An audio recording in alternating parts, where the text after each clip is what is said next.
Hi everybody, welcome to week 7 and my lecture video.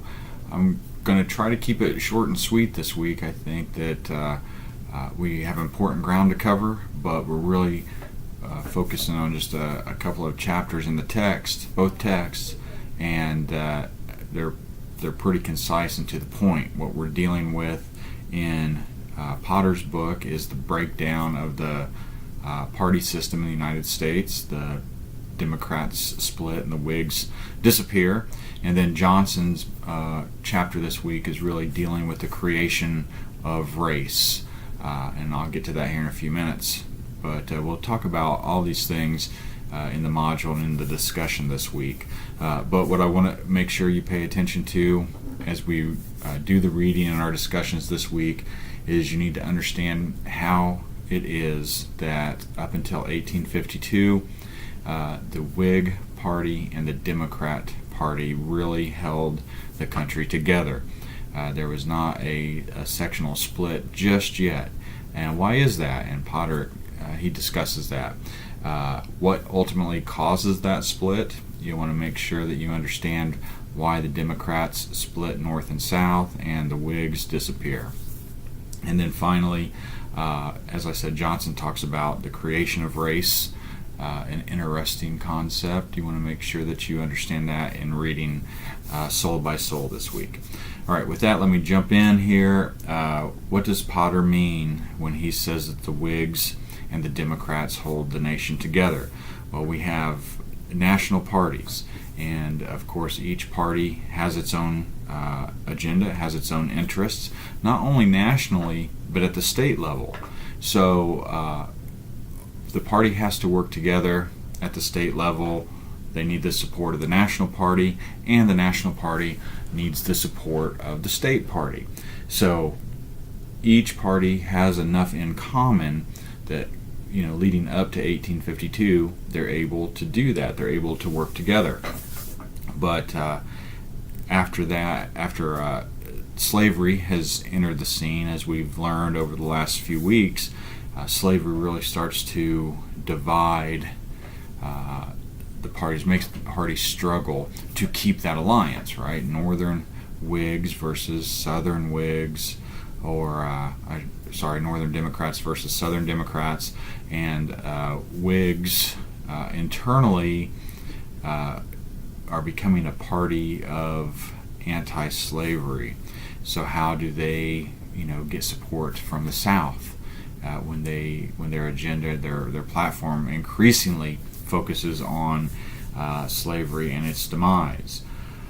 So that's the big problem. How do you make everybody happy? And I think we know how difficult that is. Certainly, at the local level, even you think about your local party politics. How divisive are issues in your own town or your own county or your own state? You can't make everybody happy. And here we're trying to make people happy throughout the nation, so we know that's not going to work.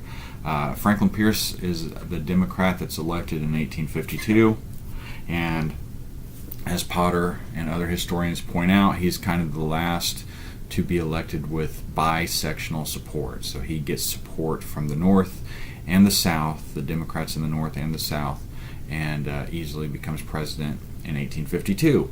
And I've put some maps in the module for you to look at, and I hope that those maps illustrate that you see Pierce's support nationally. And then, so that's 1852, and then we'll watch the nation kind of divide. It's really fascinating to look at those election maps. All right, Potter points out that the Whig Party basically falls apart after this election. They cannot maintain support in the North and the South because the anti-slavery element is too strong in the Whig Party. So they're not able to compromise with their Southern colleagues and vice versa because of the slavery issue. This is where the Northern Democrats were able to capitalize on this relationship, or this willingness to compromise on the issue of slavery. So the Whigs are not. The Whigs have no answer to the slavery problem, and they start to fall apart. we ask, and historians have asked and examined for years, is that enough? Is slavery the only thing that destroys the Whig Party? Does that make any sense? As you read in Potter, no, it's not the only thing that's happening. The Whig Party is facing an attack, if you want to call it that, from multiple sides. And in this case, not only is it the slavery issue, but now it's immigration. Right? We have an influx of immigrants coming into the country in the 1850s, and interestingly, where are they from? Ireland, Scotland, England, but the Irish are coming in large numbers. And of course, if you know, the Irish they're coming from a predominantly Catholic nation into America, a predominantly Protestant nation that does not have necessarily a great history of welcoming Catholics. So when the Irish immigrants, and I'm singling them out, I'm not trying to pick on the Irish, but as they come over, they're attracted to which political party? The Democrats, right? The Democrats have a history of being more of a people's party, if you want to call it that. They are less likely to try to legislate morality than the Republican Party, and the Irish are attracted to this. So the Whigs, they're fighting a two-front war. They're fighting slavery on one side, and they're fighting immigration on the other. So as a result, the Whig Party starts to splinter. And I just focus really on a couple here, the Republicans and the Know-Nothings, but there are many parties, and you can read about those in Potter, where former Whigs are seeking a political party that can address all these different issues, right? They can make everybody happy on the issue of slavery or on the issue of immigration. So people start to form or try to form new parties to answer these questions that are coming into the nation.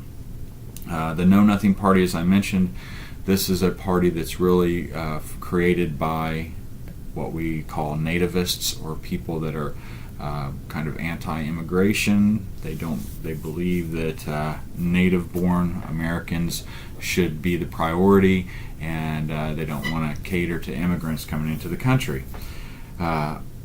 So those out of that, and then the Republican Party, those are the two big ones that we want to pay attention to that pop up out of this splintering of the Whig Party.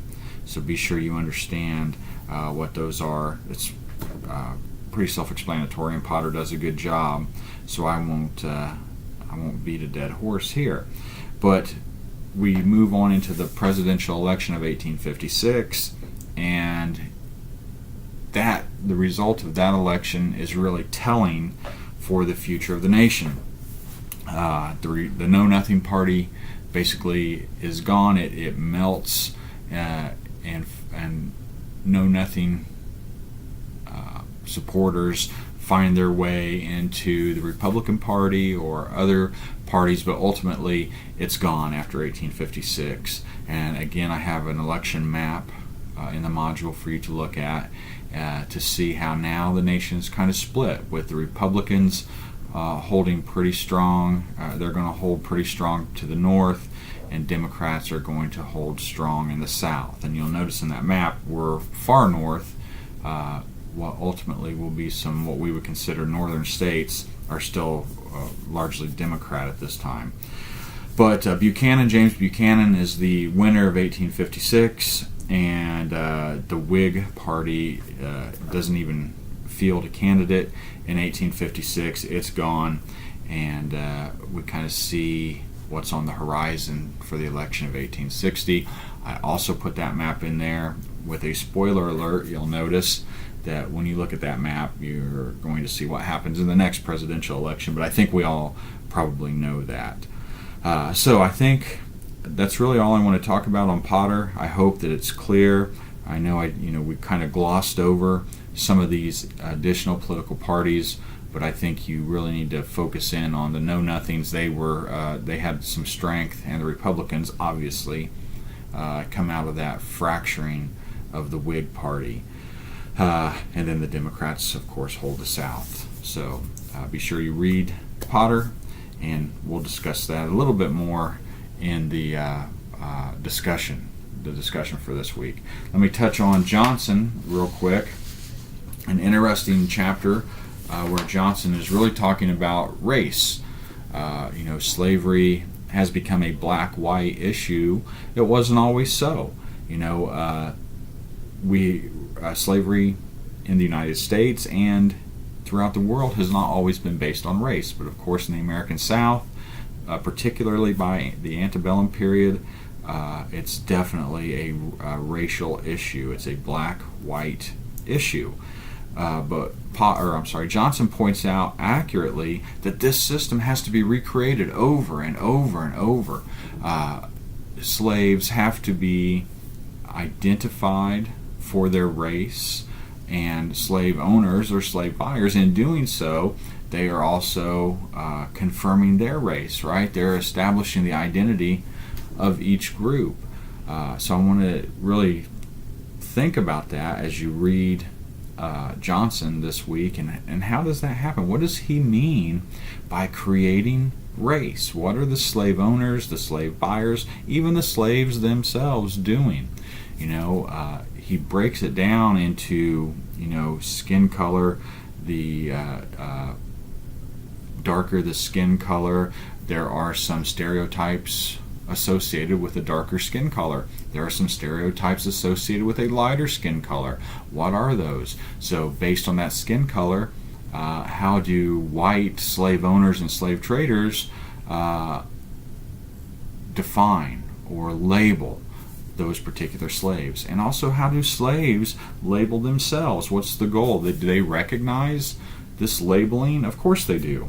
So as you can imagine, the goal would be to find work, or to be sold to a plantation that the work is going to be better for you as the slave. So think about that as you read Johnson, how this really is played out over and over each day. Not just race, not just the color of the skin, but the scars that a slave might have, or the deformities or the injuries a slave might have. All those mean things to the slave buyer, to the slave trader. So it's a fascinating chapter. Thinking, we take for granted it's black and white. No, not exactly. This has to be created in each interaction between the slave trader, and the slave buyer, or the slave seller. Okay, so like I said, short and sweet this week. If you have questions, please let me know. I'll take the blame if I have glossed over this too quickly, but it is just one chapter in each book, so I think it's not too strong or too much reading this week. A couple of newspaper articles for you to look at in the module. They're pretty short as well, so I think you can really spend some time making sure that you understand the material. But if you don't, I will definitely take the blame. Let me know, and I will be more than happy to discuss it further. So until next week, take care. Have a great one.